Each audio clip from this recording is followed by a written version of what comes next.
to the Daily Grind, and shout out to the full-time patrons. Make sure to hit subscribe if you're new and hit thumbs up if you're not a baby back bagel biting bitch boy, cause you know what time it is. It's full time. MMA. What is going on, full-time family? It is time to break down UFC Greenville. It's going to be headlined tonight by Renato Moicano versus Chan Sung Jung, the Korean Zombie. We're going to be breaking down the main card, but stay tuned because we are also going to be breaking down Paulie Malignaggi versus Artem Lobov and Bare Knuckle. I'm going to be giving you my predictions for that in a video coming up right after this. There's also a Bellator card this Saturday, so we've got a stacked not even just UFC, we've got a stacked combat sports fight weekend. We're going to be breaking it all down, and of course, we're going to be doing our live reaction and fight companions. So during the fights, make sure you tune into the channel. We'll be live, and we will be reacting and watching the fights together.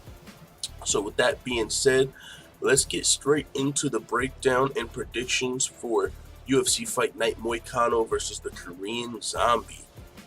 We're going to take a look at the full card before we get into our breakdowns. We got Renato Moicano versus Korean Zombie in the main event. John Lineker versus Rob Font in the co-main event.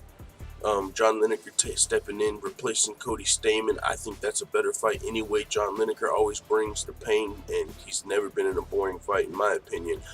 Bryan Barbarina versus Randy Brown, unless his opponent ran from him, that is. Randy Brown versus Bryan Barbarina. This is another really good welterweight fight right here.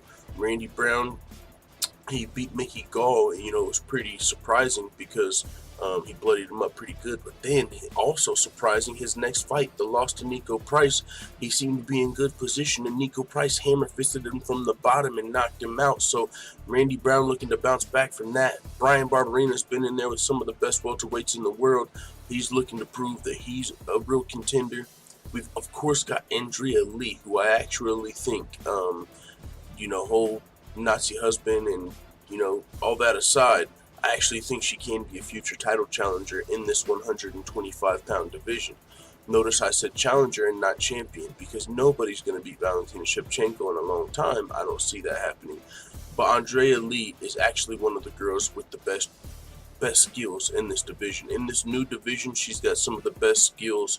I think she's one of the best athletes in this 125-pound division. So I think she gets to win this.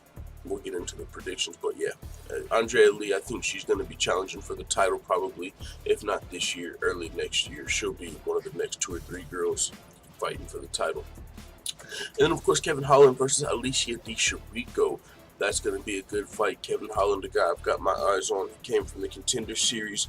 Dana White called him a big mouth because he was talking during his fights and, telling Dana White, give him a contract, and he was just a loudmouth in the fight, outside the fight, but he actually got a shot. He got his UFC debut against Thiago Santos. Maybe the UFC thought Thiago Santos was just gonna, this is how Dana White explained it. He said he called a lot of people to fight Thiago Santos on short notice whenever his opponent fell out, and the only guy that said yes was Kevin Holland.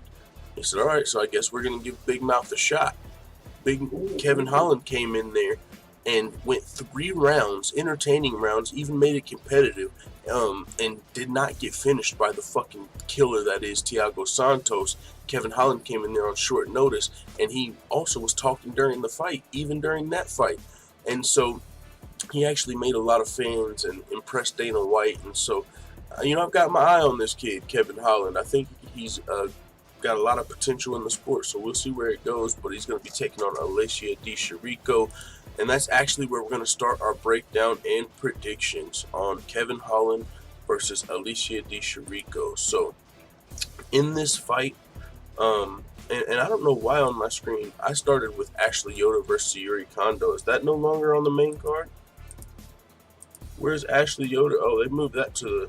Well, we're going to actually start here. You know what? Since I broke it down, Ashley Yoda versus... Actually, that fight, as far as the prediction... That's interesting because I didn't want to break this fight down. This is almost a toss-up, man. Like, this fight, it's just a fight between 2 girls. Neither of these girls are elite fighters or have much potential in the UFC. Both of them potentially are fighting for the UFC careers, so I guess these girls are technically fighting for pink slips, which makes the fight a little more intriguing. but I'm just gonna give the edge to Sayuri Kondo. I mean, Ashley Yoder does have a reputable fight team though in Team Quest, and she has fought some legit competition inside and outside the UFC, so it's really a toss-up. But I'm just going, Sayuri Kondo. Yeah. I'm glad that fight's not on the main card. I should have just ignored that one because that was my least favorite fight to break down of all the fights that were on the main card. But it looks like it's rightfully been moved down to the prelims. So let's get to Kevin Holland versus Alessia Di Chirico. Kevin Holland, he's currently riding a 2-fight winning streak. He also won a grappling match in that time since losing his UFC debut to Thiago Santos. Alessia Di Chirico is currently riding a 2-fight winning streak over Oluwale Bangbose and recently a split decision win over Julian Marquez.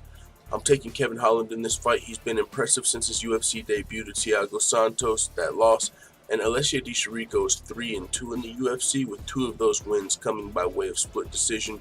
So if the other, a split decision could go to either fighter. So he could easily be 1-4 in the UFC, but he got his hand raised in 2 split decisions. But I got Kevin Holland coming in here. I don't think he's going to need no split decision to get the job done either. So I'm picking Kevin Holland. Let's move our handy dandy green check mark to the winner's side.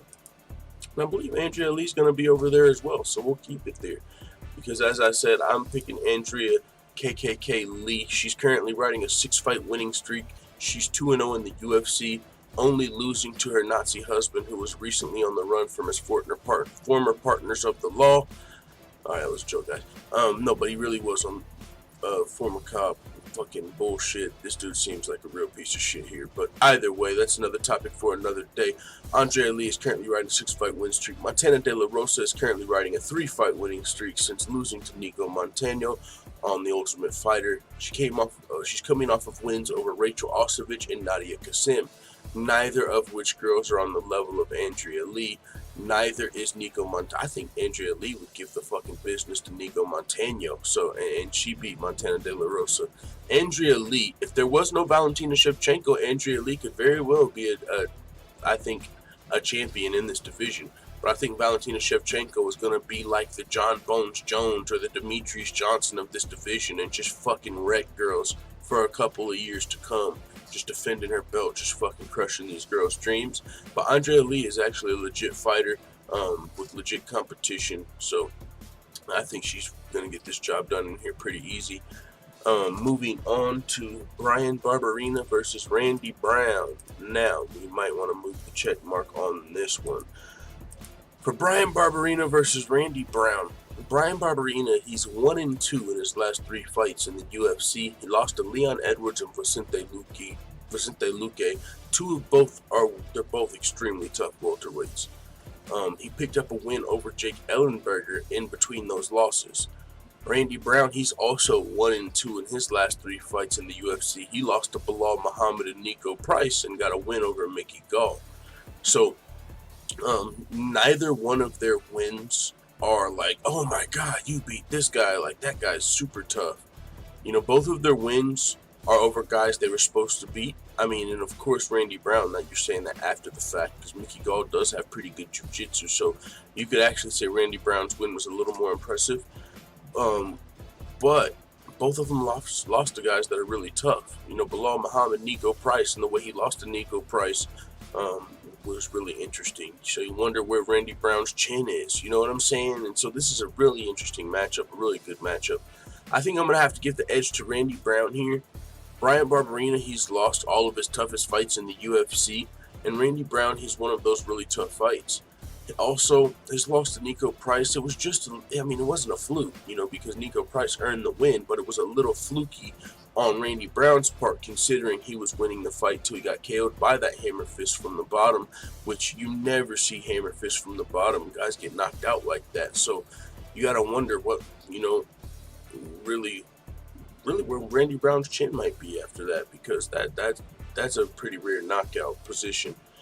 Also, though, Randy Brown did have 8 amateur fights before turning pro. He's won 6 out of 16 of his wins by way of submission, which lets me know he has at least decent jiu-jitsu. which is the only path to victory I really see for Brian Barbarina, actually. I mean, of course, actually, Brian Barbarina could knock him out, like I said, because you got to question where Randy Brown's chin is at this point, getting knocked out in the fashion in which he did. So I guess you could that opens up a KO win for Brian Barbarina. He could also pull off a submission, but Randy Brown's got fine submission defense. I think if it goes to decision, it's Randy Brown, and he could also knock out Brian Barbarina or ground and pound. So more path to victory for Randy Brown. I'm going to go ahead and take him to win the fight. Moving on to the co-main event, John Lineker versus Rob Font. My boy John Lineker getting the fight, much deserved. This dude is one of the, I would say, one of the most underrated or most overlooked bantamweights. He was on a tear. Could have fought for the title. He lost to TJ Dillashaw, which really set his career back. I did a video called "The Plight of John Lineker," which you can check out. I think I did it yesterday. But this fight here against Rob Font, this is a rematch of a fight John Lineker won back in May of 2016. So just a couple of years ago. This is a rematch of that fight about 3 years ago. And John Stamen won this fight about 3 years ago. And John Lineker is 8-2 in his last 10 fights in the UFC.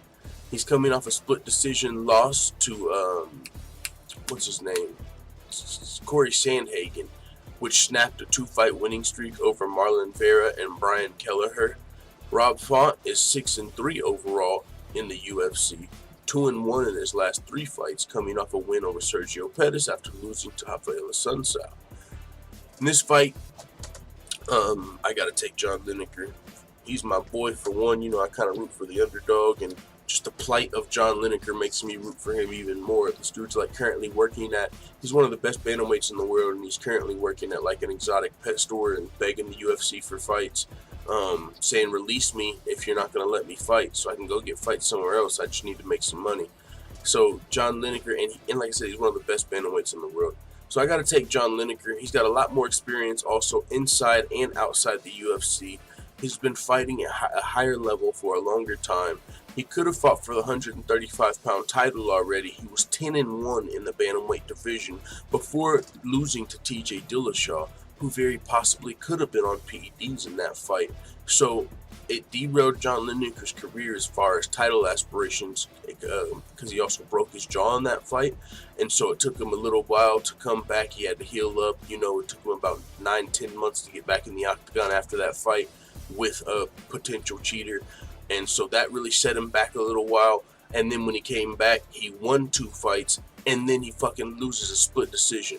It's not even nothing. You know what I'm saying? If you go back and watch that fight, and you scored for John Lineker, how fucked up is it to be this, put in this much work, paid this many dues, to lose?